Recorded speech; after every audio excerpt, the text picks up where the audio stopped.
সত্যজিৎ রায়ের জন্মদিনে আপনারা যখন উৎসব উদযাপন করছেন, আমি আপনাদের প্রতি আহ্বান রাখবো, সত্যজিৎ রায়ের যে মানবিকতা এবং সেই মানবিকতাকে যদি আজকে উনি বেঁচে থাকতেন, তাহলে এরকম একটা মানবিকতার বৈশিষ্ট্য আজকের প্রেক্ষাপটে উনি কিভাবে চর্চা করতেন। আমরা তো তার মৌলিক চরিত্র বুঝে ফেলেছি, ফলে সেভাবেই কিন্তু তাকে উপস্থাপন করাটা ভালো এবং সেভাবেই চিন্তা করাটা ভালো।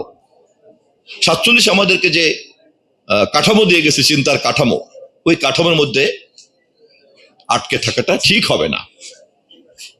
আমরা যখনই আমাদের বাংলা সাহিত্য সংস্কৃতিকে প্রভাবিত করেছেন এবং আরো দীর্ঘদিন যাদের প্রভাব বিস্তার থাকবে, রবীন্দ্রনাথ ঠাকুর, কাজী নজরুল ইসলাম, সত্যজিৎ রায়, তারপরে আপনার সাহিত্য অঙ্গনে অন্যান্য যারা আছেন, বিভূতিভূষণ থেকে শুরু করে অন্যান্য যারা আছেন, কালার এক্সপার্ট এবং ডার্ক স্যাপ সমৃদ্ধ অরিক্স অ্যাডভান্স ডিটারজেন্ট পাউডার, আপনার লন্ড্রি এক্সপার্ট। যারা যারা কম বেশি পাঠ করেছেন, যারা বেশি পাঠ করেছেন তারা আরো বেশি জানেন। কিন্তু আমার বক্তব্য হলো যে এটাকে বোঝার ক্ষেত্রে এবং এটাকে অনুবাদ করার ক্ষেত্রে একটা স্বাধীন চিন্তার প্রয়োগ থাকা দরকার, একটা স্বাধীন মনোজগৎ থাকা দরকার। তা না হলে কিন্তু 47-এর রেমিনেন্স হিসাবে আমাদের চিন্তা কাঠামোর মধ্যে কিন্তু আমাদের অজান্তেই আমরা একটা ভুল চিন্তা কাঠামোর মধ্যে আটকে যেতে পারি এবং এই ধরনের মহান মহান মানুষকে আমরা হয়তো ভুল ভাবে ব্যাখ্যা করে ফেলতে পারি।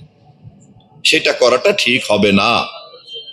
আমি কেবলই ছাত্র এবং কেবলই একজন অনুসন্ধানী দর্শক, পর্যবেক্ষক।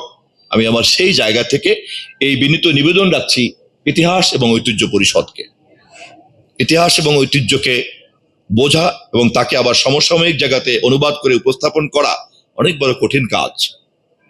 এবং এই মহান দায়িত্ব, এই কঠিন দায়িত্ব যারা পালন করবেন, তারা যদি চিন্তার দাস হয়ে যান, ইতিহাসের কোনো নির্দিষ্ট সময় আটকে থাকেন, তাহলে আপনারা কিন্তু সময় উপযোগী হতে পারবেন না। সবাইকে ধন্যবাদ। সত্যজিৎ রায় আজকের দিনে জন্ম নিলে যে মানবিকতার কথা বললেন, সেই মানবতাই হোক আমাদের লক্ষ্য। কালার এক্সপার্ট এবং ডার্ক স্যাপ সমৃদ্ধ অরিক্স অ্যাডভান্স ডিটারজেন্ট পাউডার, আপনার লন্ড্রি এক্সপার্ট।